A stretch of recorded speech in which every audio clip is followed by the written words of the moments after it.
Eddie, you good, buddy? Yeah, I'm good, bro. I'm good. I'm okay. Channel 2 is coming in. Are you sure you don't need it? All right. I want to drink at a time when you do it. Yeah, come on. Start right up with them. Oh,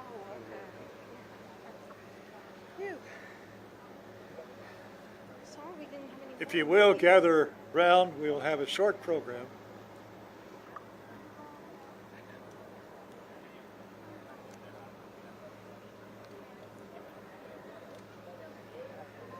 Your hands hot? Want me to pour some water on your hands?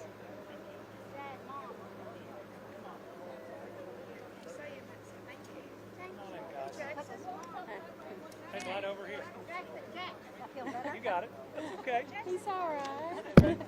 Now, Jackson, you're speaking first, right? On that fateful morning at 3 a.m., many of you were awakened by a horrible noise, number one.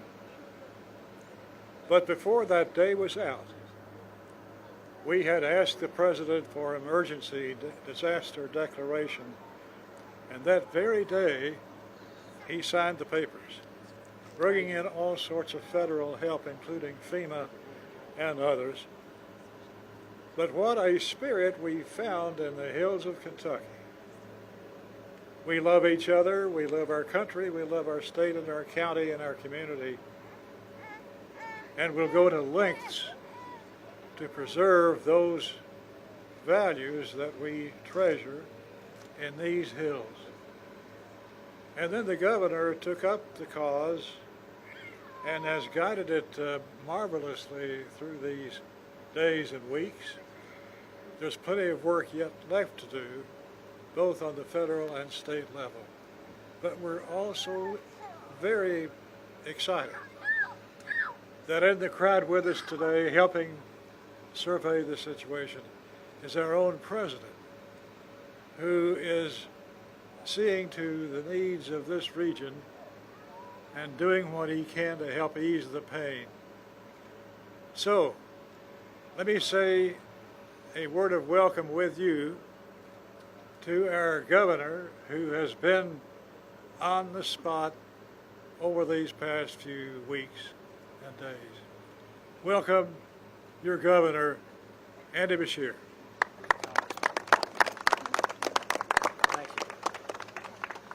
Thank you to Congressman Rogers, who has been a fierce advocate for Eastern Kentucky for so many years. Thank you all for being here. Less than 2 weeks ago, this region suffered the most devastating, destructive flooding to hit our Commonwealth in my lifetime. At least 37, now I believe 38 lives were lost, including 4 young children. Communities have been destroyed, if not completely wiped off the map. Once again, our people are hurting, facing loss and hardship on a scale that's hard to process. Eastern Kentucky is a place where flooding is a part of life, but no one has ever seen anything like the historic flooding that hit us on the night of July 26th. Hours of rainfall hammered these mountains, sending walls of debris, clogged water crashing through homes and businesses, sweeping them clear off their foundations, crashing them into bridges, and for some, their home's just gone. We don't even know where it is. Maybe not one scrap that we can locate. Seeing the devastation firsthand is heartbreaking. It's traumatic just to witness, much less for these families and these children to live through. I talked to a grandmother who was pulled out of the window of her car as it was swept away, just seconds between life and death. Brittany and I sat with a young family as they showed us pictures of the homes that they had worked a decade to build, one that they were so proud of that is a total loss. And as I stood at the site where we lost those 4 children, nothing remains of that house but a little plastic swing is still sitting in the back where they would push 1 or 2 of those children, the oldest of which was in 2nd grade. tragedy just comes all that much more home. And it comes just a little over a half a year before the deadliest tornado outbreak in our history took the lives of 81 of our fellow Kentuckians. And it comes amidst a one-in-a-century global pandemic that's taken more than 16,300 Kentuckians from us. All these people are children of God, taken far too soon. They meant so much to their families, to their communities, and these losses are going to be felt deeply for generations. While the body is mortal, the soul is eternal, and to those lost, we will see you again. The trials and tribulations we Kentuckians have faced are hard to understand. But one thing we've proven over and over is that Kentuckians do not break.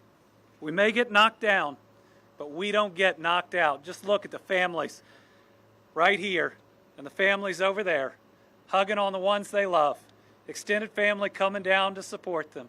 Everybody finding a place to stay because that's who we are. Kentuckians are good people. We open our hearts and our homes to one another. And while this continues to happen to us, maybe it's because we can take it, because of how we lean on one another in times of need.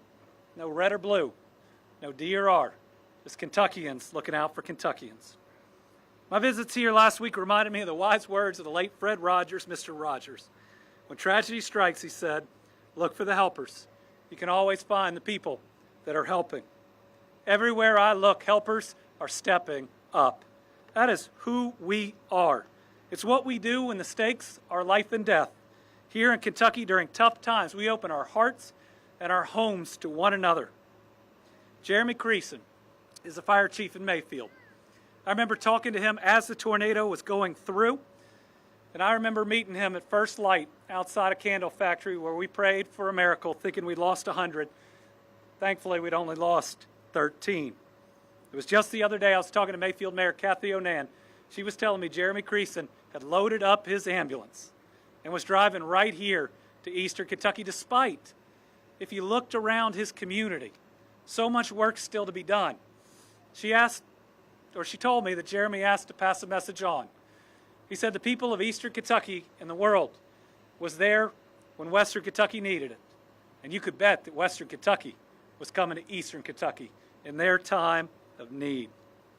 We've also once again seen the professionalism and outright heroism of the Kentucky National Guard, Kentucky State Police, Fish and Wildlife personnel, Kentucky Emergency Management, and local first responders who showed up, just not from here, but from all over. The Lexington Fire Department, trying to get to Hazard, couldn't get through it, so they did over 60 rescues when they first hit water right here in Breathitt County. Mr. President, our Kentucky National Guard is the greatest guard in the country. Its members remind us that they are us. They are Kentuckians who are our neighbors, who in incredible times get called to service, and they never let us down. But for every rescue of our first responders, there were 2 by community members, neighbors that may have had a kayak. There was a young man in Letcher County with a jet ski that, I'm not kidding you, rescued more than 10 people. Thankfully, having that in his garage, risking their lives to help one another. Stories of neighbors rushing from their own flooded homes to their neighbors. And let me tell you, I remember watching a cleanup, talking to somebody, pulling stuff out, saying, is this your house? She said, no, mine's 2 down, but we're going to finish this one before we get to mine. And we've seen so many outstanding young Kentuckians stepping up. It looks like one may have even given his life in the service of others.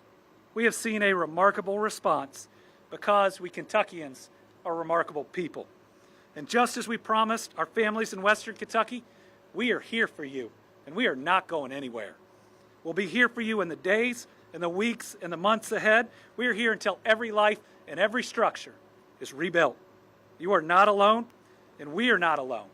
We have seen an outpouring of unconditional love from across the country. Millions of dollars and so many donations have come in. We need to ask, please, turn to monetary donations. We have received so much water, so many clothes, and the rest. We're having to find warehouses counties away just to put them in it. And as a state, we are not alone. I'd like to thank the entire team at FEMA, including Deanne Criswell, FEMA Administrator, and Region 4 Administrator Gracia Sheck, who have been here working with us. The administrator called me the moment a plane touched down that she was in, after I'd called her in the first hours of the flood. I want to thank the American Red Cross. One of the first calls I took, she was there on the other end of the line. I want to thank emergency management and Colonel Jeremy Slinker, as well as every local official that hasn't slept in more than 9 days. And I want to thank the Tennessee and West Virginia National Guard. There are Kentuckians that wouldn't be here today but for our neighbors giving their great resources. I want to thank our federal delegation, Senator McConnell and Paul, our entire House leadership, Rogers, Yarmouth, Barr, Guthrie, Massey, and Comer. Everybody was there when Eastern Kentucky needed us. And I am deeply grateful for President Biden. And it is an honor to welcome him and First Lady Jill Biden here to Eastern Kentucky. President Biden and his administration have acted with greater speed for that federal disaster declaration, as well as for individual assistance to our families, than I have ever seen. We recently got 100% coverage for a 30-day period that's going to help our local communities and get this area dug out faster. And now 12 impacted counties are eligible for individual assistance through FEMA. Every time we have a request, the answer has been a quick yes, and then how else can we help? On behalf of the Commonwealth, Brittany and I are grateful for that partnership and the attention and love that you have shown for our people. But I have one more important ask for what else can we do.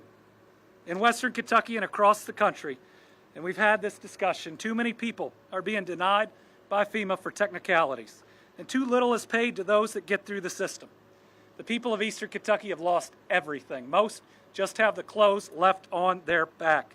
No insurance, no other coverage. Now is the time to fix this issue. And because of this president, FEMA is doing things to help our people right here, right now, that we have never seen done before.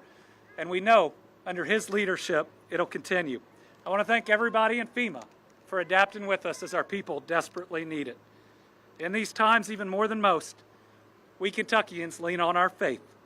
I believe we see God in the response, and that's a good thing because we have so much more to do for the people here. In the book of Joshua, God says, "Be strong and courageous. Do not be frightened. Do not be dismayed, for the Lord God is with you wherever you go."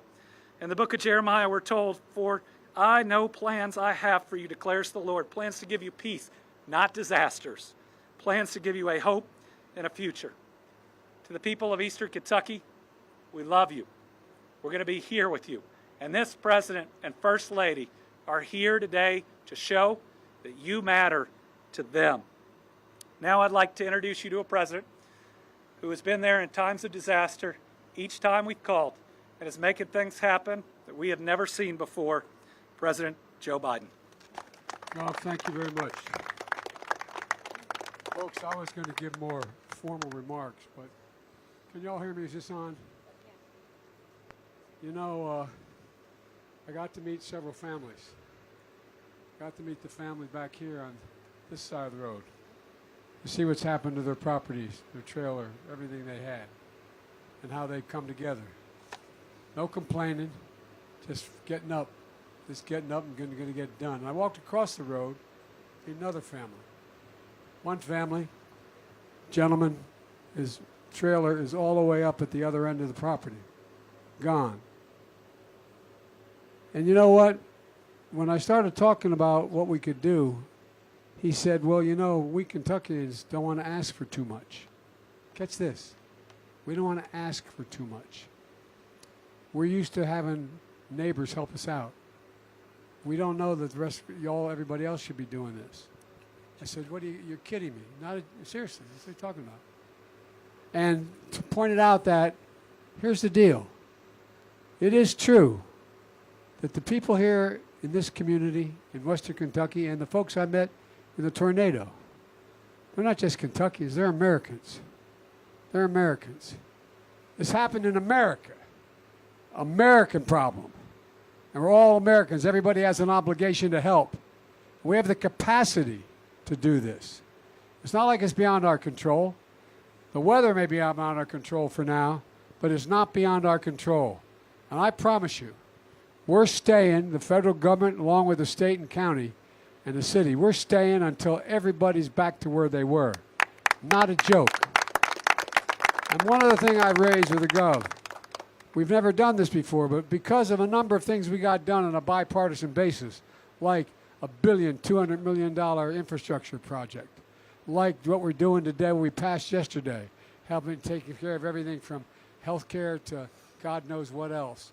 What we're going to do is we're going to see, for example, if they got to put a new water line in the community, there's no reason why they can't at the same time be digging a line that puts in a whole new modern line for internet connections. Why? Why can't we do that? So this is going to be different. We're going to come back better than before. And I really mean it. That's the objective I have. Not come back to what we were before, come back to better than we were before. And I mean this, Gov, and you know I mean it. And I'm confident with your leadership we can do it. Along with we call them county executives where I'm from, but from the judge here. I'm finding this is something that we can all do. We can get this done. Because we're the only country in the world that has come out of every major disaster stronger than we went into it. We got clobbered going in, but we came out stronger. That's the objective here. It's not just to get back to where we were, it's to get back to better than where we were. And we have the wherewithal to do it now with the legislation that's been bipartisanly passed. So I don't want any Kentuckian telling me you don't have to do this for me. Oh yeah, we do. You're an American citizen. We never give up. We never stop. We never bow. We never bend. We just go forward. And that's what we're going to do here. And you're going to see. And I promise you, the bad news for you is I'm coming back because I want to see it. Thank you very much. Am I supposed to introduce you, Judge? I think you're it. That's it. You're a man. All right, now we're all going to run laps around. But all kidding aside, thank you, thank you, thank you, thank you. These people deserve an enormous amount of credit for their courage and their stamina. Thanks.